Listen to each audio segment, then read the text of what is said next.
सौभाग्य है कि मैं हज़रत निज़ामुद्दीन दरगाह में आके चादर पे चढ़ा पाया हूँ। ये खुशकिस्मती उन्हीं को नसीब होती है जिसको कि अल्लाह ताला चाहते हैं।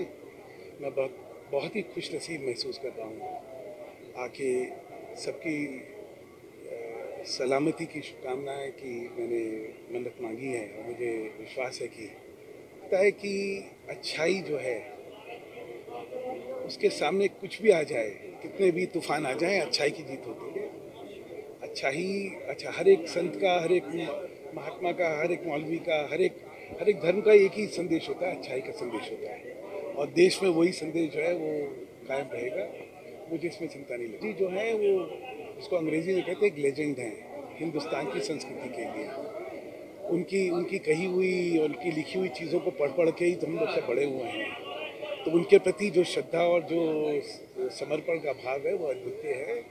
इसलिए पूरा देश जो है उनको जो है जिस नज़रिए से देखता है वो एक रूहानी नज़रिया है। वो एक ऐसा नज़रिया है जिसमें कि वो उनके हर लेखिकी को सत्य वचन मान के हम लोग देखते हैं। मुझे लगता है प्यार हमेशा किसी भी नफरत के ऊपर जीतता है। यही गंगा जमुना तहजीब है जो सुधांशु मित्तल आज यहाँ खड़े हुए हैं।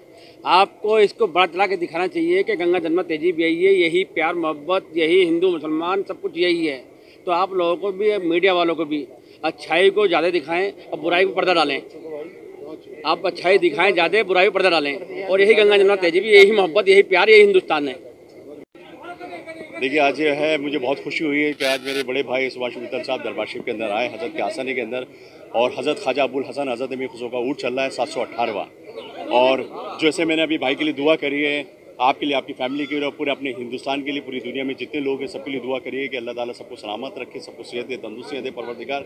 और जो ये नागानी जो ये आजकल जो ये मसला चल रहा है लड़ाई का, झगड़े का, अल्लाह ताला इसको ख़त्म करे और आपस में दोनों मुल्कों के अंदर, ख़ासतौर से दोनों अपने हिंदू हो या मुसलमान हो या कोई से भी धर्म को, अल्लाह ताला सब में मोहब्बत पैदा करे परवरदिगार रब्बुल आलमीन, और सब एक दूसरे के साथ साथ रहें।